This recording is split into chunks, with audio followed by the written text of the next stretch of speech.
Hello guys, അപ്പോൾ എല്ലാവർക്കും നമ്മുടെ പുതിയ വീഡിയോയിലേക്ക് വീണ്ടും വെൽക്കം. അപ്പോൾ ഇന്നത്തെ നമ്മളുടെ വീഡിയോ എന്ന് പറഞ്ഞു കഴിഞ്ഞാൽ സാധാരണ ഞാൻ പോസ്റ്റ് ചെയ്യുന്ന വീഡിയോനേക്കാൾ കുറച്ച് വ്യത്യസ്തമായിട്ടുള്ളൊരു വീഡിയോ ആണ്. അപ്പോൾ ഈ വീഡിയോ കണ്ടു കഴിയുമ്പോൾ പ്രവാസികൾക്ക് എന്തുകൊണ്ട് ജോലിയൊക്കെ കഴിഞ്ഞ് വന്നിട്ട് പിന്നെ ഒട്ടും സമയം കിട്ടുന്നില്ല എന്നുള്ള കാര്യം മനസ്സിലാവും. അപ്പോൾ നമ്മളുടെ വീഡിയോ ആദ്യമായിട്ട് കാണുന്നവരാണെന്നുണ്ടെങ്കിൽ വീഡിയോ ഇഷ്ടപ്പെട്ട് കഴിഞ്ഞ് കഴിഞ്ഞാൽ എന്തായാലും നമ്മളുടെ ചാനൽ സബ്സ്ക്രൈബ് ചെയ്യണം. അപ്പോൾ പിന്നെ നമുക്ക് നേരെ വീഡിയോയിലേക്ക് പോവാം. അപ്പോൾ ഈ വീഡിയോ തുടങ്ങിയപ്പോൾ മുതൽ ഞാൻ എന്താ അവിടെ നിന്ന് ഈ കാണിക്കണേന്ന് സാധാരണ എല്ലാവരെയും പോലെ നിങ്ങളും ചിന്തിച്ചിട്ടുണ്ടാവും. അപ്പോൾ ഇന്നത്തെ നമ്മളുടെ വീഡിയോ എന്ന് പറഞ്ഞു കഴിഞ്ഞാൽ how I spend my time after I clock out from my office. അതായത് ജോലിയൊക്കെ കഴിഞ്ഞ് വീട്ടിലേക്ക് വന്നു കഴിഞ്ഞാൽ ഞാൻ എന്താണ് ചെയ്യുന്നത് എന്നുള്ളതൊക്കെ ഉൾപ്പെടുത്തിക്കൊണ്ടുള്ള ഒരു വീഡിയോ ആണ് ഇന്നത്തെ നമ്മുടെ വീഡിയോ. അപ്പോൾ ഇപ്പോൾ സമയം 6:45 കഴിഞ്ഞു. ഇതാ അവിടെ ക്ലോക്കിൽ നോക്കിക്കഴിഞ്ഞാൽ നമുക്ക് മനസ്സിലാവും. അപ്പോൾ ഞാൻ ഇന്ന് ജോലിയൊക്കെ കഴിഞ്ഞ് വീട്ടിലെത്തിയപ്പോഴത്തേനും ഒരു 5:45 6 മണിയൊക്കെ ആയി. അപ്പോൾ വീട്ടിൽ വന്ന് ചായയൊക്കെ കുടിച്ച് കുറച്ചു നേരം റിലാക്സ് ചെയ്തിരുന്നിട്ട് ഞാൻ അങ്കത്തട്ടിലേക്ക് ഇറങ്ങി. ഈ അങ്കത്തട്ടെന്ന് ഞാൻ ഉദ്ദേശിച്ചത് നമ്മുടെ കിച്ചണാണ് കേട്ടോ. കാര്യം എന്താണെന്ന് വെച്ച് കഴിഞ്ഞാൽ ഇന്ന് എൻ്റെ കുക്കിംഗ് ആണ്. അപ്പോൾ സാധാരണ എല്ലാ ദിവസവും പോലെ തന്നെ ഇന്ന് അത്യാവശ്യം പാത്രങ്ങളും കാര്യങ്ങളൊക്കെ കഴുകാനുണ്ടായിരുന്നു. അപ്പോൾ ഞാൻ അവിടെ നിന്ന് എൻ്റെ പണി സ്റ്റാർട്ട് ചെയ്യാമെന്ന് വിചാരിച്ചു. അപ്പോൾ നമ്മളുടെ ഈ വീട്ടിൽ കുക്കിങ്ങിൻ്റെ പരിപാടി എങ്ങനെയാണെന്ന് വെച്ച് കഴിഞ്ഞാൽ ട്വൈസ് ഇൻ എ വീക്ക് ഓരോരുത്തർ കുക്ക് ചെയ്യും. അപ്പോൾ ആരാണോ കുക്ക് ചെയ്യുന്നത് അവർ തന്നെ കംപ്ലീറ്റ് കാര്യങ്ങൾ ചെയ്യണം. പാത്രം കഴുകൽ തുടങ്ങി, ഫുഡ് ഉണ്ടാക്കൽ തുടങ്ങി, ക്ലീനിങ് തുടങ്ങി, അങ്ങനെ എല്ലാ പരിപാടിയും ആ ഒരാൾ തന്നെ ചെയ്യണം. അപ്പോൾ പലരും ചിന്തിക്കുന്നുണ്ടാവും നിങ്ങൾക്ക് എല്ലാവർക്കും കൂടി ഒരുമിച്ച് കുക്ക് ചെയ്താൽ പോരെയെന്ന്. സത്യം പറഞ്ഞു കഴിഞ്ഞാൽ പണ്ട് ഞങ്ങൾ അങ്ങനെയാണ് ചെയ്തുകൊണ്ടിരുന്നത്. പക്ഷേ ഇപ്പോൾ എല്ലാവർക്കും പല പല ഷിഫ്റ്റും കാര്യങ്ങളൊക്കെ ആയതുകൊണ്ട് തന്നെ എല്ലാവരും പല ടൈമിലാണ് വീട്ടിൽ വരുന്നത്.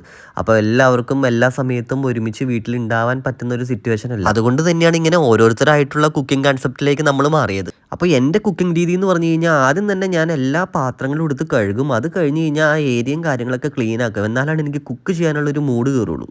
പണ്ട് നാട്ടിൽ വെച്ച് മമ്മി ഒരു 3-4 കൂട്ടം കറിയൊക്കെ ഉണ്ടാക്കി മുന്നിൽ കൊണ്ട് വെക്കുമ്പോഴും ആ കറിക്ക് ഇത്ര ടേസ്റ്റ് പോരല്ലോ, ഈ കറിക്ക് ഇത്ര ടേസ്റ്റ് പോരല്ലോ എന്നും പറഞ്ഞുകൊണ്ടിരുന്ന എനിക്ക് ചോറും ഒരു കൂട്ടം കറിയും വെക്കാനുള്ള കഷ്ടപ്പാട് എന്താണെന്ന് ഇപ്പോഴാണ് ഞാൻ മനസ്സിലാക്കുന്നത്. സത്യം പറഞ്ഞു കഴിഞ്ഞ് കഴിഞ്ഞാൽ ഈ പ്രവാസ ജീവിതം എന്നെ പല കാര്യങ്ങളും പഠിപ്പിച്ചു. അതിൽ ഏറ്റവും മുന്നിട്ട് നിൽക്കുന്നത് ഈ ജോലിയും കഴിഞ്ഞ് വന്നിട്ടുള്ള ഈ കുക്കിംഗ് തന്നെയാണ്. അപ്പം നമ്മളുടെ ക്ലീനിങ്ങിൻ്റെ പരിപാടി ഏറെക്കുറെ തീരാറായിട്ടുണ്ട്. അപ്പം നമുക്കിനി നേരെ കുക്കിങ്ങിലേക്ക് കിടക്കാം.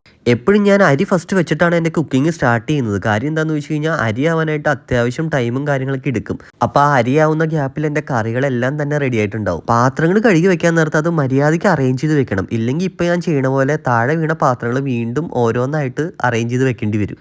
ഞാനിപ്പോൾ വെക്കാൻ പോകുന്നത് 3 പേർക്കുള്ള റൈസാണ്. ആക്ച്വലി ഞങ്ങൾ കോമണിൽ 4 പേരുണ്ടായിരുന്നു. പക്ഷെ ഒരാൾ തോമസ് നാട്ടിൽ പോയിരിക്കുകയാണ്. അപ്പോൾ അരി എടുത്ത് കുടഞ്ഞപ്പോഴാണ് എനിക്ക് മനസ്സിലായത് ഇത് 3 പേർക്ക് പോയിട്ട് ഒരാൾക്ക് പോലും കഴിക്കാൻ തികയില്ലെന്ന്. അപ്പോൾ നമ്മൾ എപ്പോൾ അരി വാങ്ങാൻ പോയാലും ഒരു 10 കിലോയുടെ റൈസ് നമ്മൾ എക്സ്ട്രാ വാങ്ങിച്ചു വെക്കും. ഇതുപോലെയുള്ള ഈ സിറ്റുവേഷനിൽ നമുക്ക് യൂസ് ചെയ്യാനായിട്ട്. 6 വർഷം മുന്നേ ഞാൻ മാൾട്ടയിൽ ആദ്യമായിട്ട് വരുന്ന സമയത്ത് എനിക്ക് അരി വെക്കാൻ പോലും അറിയില്ലായിരുന്നു. ഇപ്പോഴാണെങ്കിൽ അത്യാവശ്യം നല്ല രീതിയിൽ തന്നെ കുക്ക് ചെയ്യാനും പഠിച്ചു. പക്ഷെ 6 വർഷമായിട്ട് ഈ ഒരു കാര്യം മാത്രം ഞാൻ പഠിച്ചില്ല.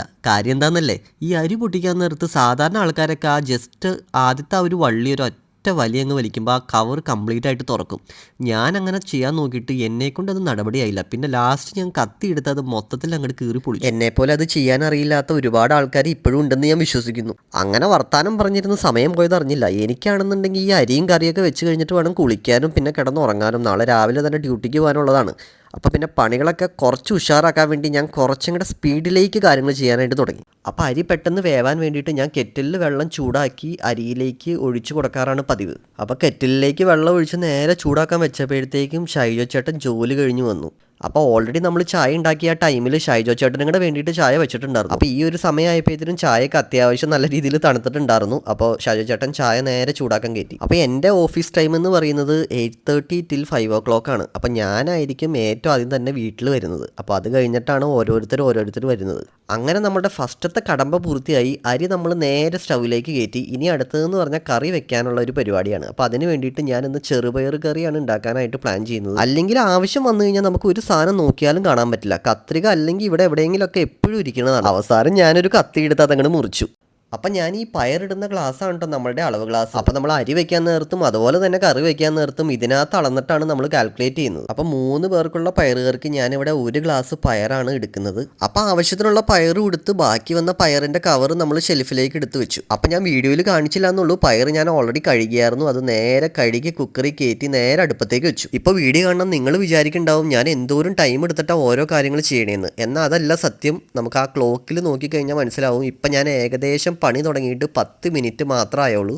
അതിൻ്റെ ഇടയ്ക്ക് ഞാൻ ഇത്രയും കാര്യങ്ങൾ ചെയ്തു. അപ്പോൾ അടുത്ത നമ്മളുടെ പരിപാടി എന്ന് പറഞ്ഞു കഴിഞ്ഞാൽ സവാളയും കാര്യങ്ങളൊക്കെ കട്ട് ചെയ്യലാണ്. അപ്പോൾ കഴിഞ്ഞ വീഡിയോയിൽ ഞാൻ ഓൾറെഡി പറഞ്ഞിട്ടുണ്ടായിരുന്നു നമ്മൾ മന്ത്ലി ബൾക്കായിട്ടാണ് സാധനങ്ങൾ ഒരു കടയിൽ നിന്നും പർച്ചേസ് ചെയ്യുക എന്നുള്ളത്.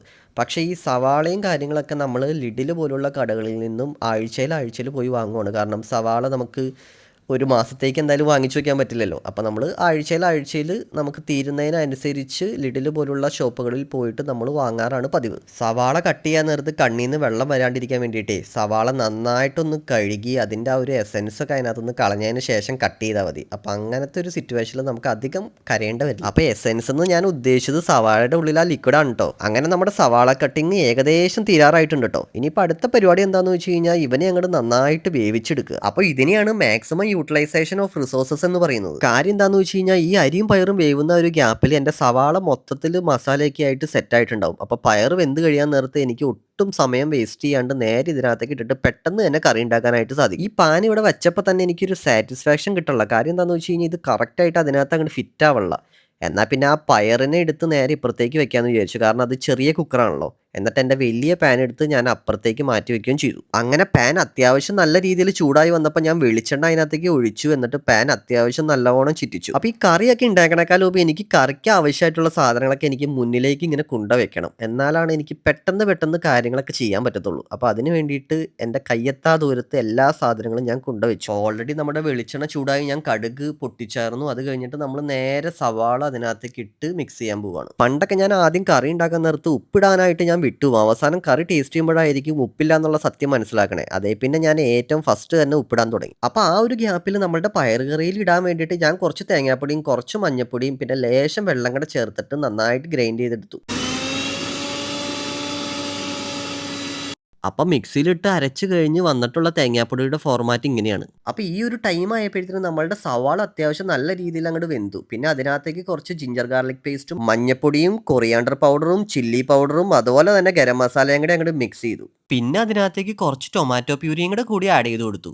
എന്താണെന്നറിയില്ല ഈ മസാലകളൊക്കെ ഇട്ട് സവാള അതിനകത്ത് ഇങ്ങനെ കുളിച്ച് കിടക്കുന്നത് കാണാൻ തന്നെ നല്ല ഭംഗിയാണ്. പിന്നെ അവസാനമായിട്ട് നമ്മൾ ഓൾറെഡി പ്രിപ്പയർ ചെയ്ത് വെച്ചിരിക്കുന്ന ഒരു തേങ്ങാപ്പൊടിയും കൂടി ഇതിനകത്തേക്ക് അങ്ങോട്ട് മിക്സ് ചെയ്ത് കൊടുക്കും. ഈ വീഡിയോ കണ്ടുകൊണ്ടിരിക്കുന്ന നിങ്ങളെ ഞാൻ ഫുഡ് ഉണ്ടാക്കാൻ പഠിപ്പിക്കുകയൊന്നുമല്ല കേട്ടോ. ഞാൻ ജസ്റ്റ് എൻ്റേതായിട്ടുള്ള രീതിയിൽ ഫുഡും കാര്യങ്ങളൊക്കെ ഉണ്ടാക്കുന്നത് നിങ്ങളെ ജസ്റ്റ് കാണിച്ച് തരണമെന്നേ ഉള്ളൂ. ഇത്രയൊക്കെ ചെയ്തപ്പോഴത്തേനും നന്നായിട്ട് തൊണ്ടയൊക്കെ ഡീഹൈഡ്രേറ്റ് ആയി. പിന്നെ നേരെ പോയി വെള്ളം എടുത്ത് കുടിച്ച് ബാക്കി പണി കണ്ടിന്യൂ ചെയ്യാന്ന് വിചാരിച്ചു. അപ്പോൾ അടുത്ത നമ്മുടെ പരിപാടി എന്താണെന്ന് വെച്ച് കഴിഞ്ഞാൽ ഒരു സൈഡ് ഡിഷ് ഉണ്ടാക്കുക എന്നുള്ളതാണ്. അപ്പോൾ അതിന് വേണ്ടിയിട്ട് ഞാൻ ഇന്ന് ഉണ്ടാക്കാൻ പോകുന്നത് ചാള ഫ്രൈ ആണ്. നമുക്ക് ഏറ്റവും എളുപ്പത്തിൽ ഉണ്ടാക്കാൻ പറ്റുന്ന ഒരു ഡിഷാണ് ഈ ഒരു ചാള ഫ്രൈ. കാരണം ഇത് ഓൾറെഡി ഹാഫ് കുക്ക് ആയിട്ടാണ് ക്യാനിൽ വന്നിരിക്കുന്നത്. അപ്പോൾ അതുകൊണ്ട് തന്നെ 10 മിനിറ്റിന്റെ ഉള്ളിൽ തന്നെ നമുക്ക് ഈ ചാള ഫ്രൈ ഉണ്ടാക്കി എടുക്കാവുന്നതാണ്. നമ്മുടെ പയർ ഓൾറെഡി 2 വിസിൽ അടിച്ചായിരുന്നു. അപ്പോൾ നമ്മൾ പയർ നേരെ അവിടെ നിന്ന് എടുത്ത് മാറ്റി ആ ഒരു ഗ്യാപ്പിലേക്ക് നമ്മളുടെ പാൻ കയറ്റി. നമ്മൾ നേരത്തെ ആയിരുന്നെങ്കിൽ കടയിൽ പോയി ഫ്രീസ്ഡ് ആയിട്ടുള്ള ചാളയൊക്കെ വാങ്ങിച്ചുകൊണ്ട് വന്ന് വെള്ളത്തിലിട്ട് അത് കഴുകി ക്ലീൻ ചെയ്ത് കറി വെക്കലും വറക്കലൊക്കെ ആയിരുന്നു നേരത്തെ ചെയ്തുകൊണ്ടിരുന്നത്. പിന്നെയാണ് ചാള ഇങ്ങനെ ക്യാനിൽ വരുന്നുണ്ടെന്ന് അറിഞ്ഞത്. അപ്പോൾ ആദ്യമായിട്ട് ഇത് കറി വെക്കുന്ന ടൈമിൽ ഇത് എത്രത്തോളം നല്ലതായിരിക്കും എന്നുള്ളൊരു ടെൻഷനായിട്ടാണ് നമ്മൾ വെച്ചത്. പിന്നീട് ഇത് കറി വെച്ച് വന്നപ്പോഴാണ് സാധാരണ നമ്മൾ കടയിൽ നിന്ന് ഫ്രീസ്ഡ് വാങ്ങുന്നതിനേക്കാൾ നല്ല ടേസ്റ്റ് ഉണ്ടെന്ന് നമുക്ക് മനസ്സിലായത്. അല്ലെങ്കിലും അത് അങ്ങനെ തന്നെയാണല്ലോ. Don't judge book by its cover എന്ന തത്വം എത്രത്തോളം ശരിയാണെന്ന് ഇത് കറി വെച്ച് കഴിഞ്ഞപ്പോഴാണ് ഞങ്ങൾക്ക് മനസ്സിലായത്. അങ്ങനെ നമ്മുടെ ചാളയിലേക്ക് മസാല ഇടുവാണ്. മുളക് പൊടി, മഞ്ഞപ്പൊടി, മല്ലിപ്പൊടി,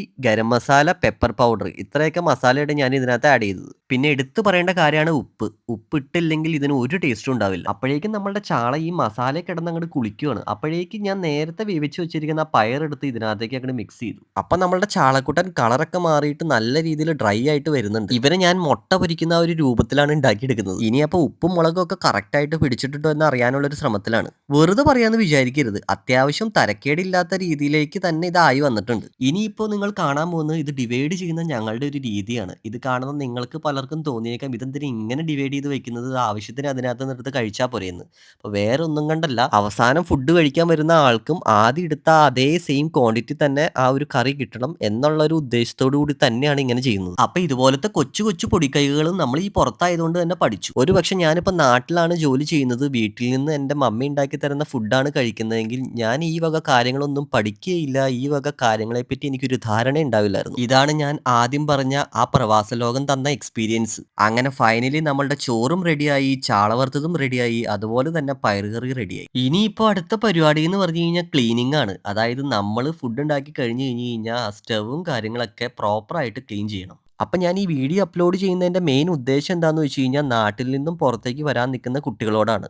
അപ്പോൾ അവർ മനസ്സിലാക്കണം യൂറോപ്പ് എന്ന് പറഞ്ഞു കഴിഞ്ഞ് കഴിഞ്ഞാൽ കളർഫുൾ ആയിട്ടുള്ള കാഴ്ചകളും അടിച്ചുപൊളി ലൈഫും മാത്രമല്ല അതിനിടയിൽ ഇതുപോലത്തെ കുഞ്ഞു കുഞ്ഞു കാര്യങ്ങളും ഒളിഞ്ഞിരിക്കുന്നുണ്ട്. അപ്പം ഞാനിത് എടുത്തു പറയാനുള്ള കാര്യം എന്താണെന്ന് വെച്ച് കഴിഞ്ഞാൽ നാട്ടിൽ നിന്നും പുറത്തേക്ക് സ്റ്റുഡൻറ് വിസയിലും കാര്യങ്ങളൊക്കെ വരാൻ നേരത്ത് ആദ്യം കിട്ടുന്ന ജോലി ഇതുപോലത്തെയൊക്കെ ആയിരിക്കും. Dish washing, kitchen assistant, kitchen helper ഈ വക ജോലികളിലൊക്കെയാണ് സ്റ്റുഡന്റ് ആയിട്ട് വരുന്നവർ മെയിനായിട്ടും കയറുക. അപ്പോൾ എന്ത് ജോലി കിട്ടിയാലും അത് കയറാനുള്ള ഒരു മനസ്സ് കാണിക്കണം എന്നതാണ് ഞാൻ ഉദ്ദേശിച്ചത്. അങ്ങനെ ഫൈനലി നമ്മളുടെ ക്ലീനിങ്ങും കാര്യങ്ങളും കഴിഞ്ഞു. കിച്ചണൊക്കെ ക്ലീൻ ആക്കിയിട്ടു. ഇനിയിപ്പോൾ ഒന്നുമില്ല, നേരെ പോയി ഒരു കുളിയും പാസ്സാക്കി കിടന്നുറങ്ങുക. അപ്പോൾ അത്രയൊക്കെ ഉള്ളൂ. വീഡിയോ ഇഷ്ടപ്പെട്ട് കഴിഞ്ഞ് കഴിഞ്ഞാൽ നമ്മുടെ ചാനൽ സബ്സ്ക്രൈബ് ചെയ്യാനായിട്ട് മറക്കല്ലേ കേട്ടോ. അപ്പോൾ പുതിയ വീഡിയോ ആയിട്ട് നമുക്ക് അടുത്ത വീഡിയോയിൽ കാണാം. അതുവരെ ബൈ.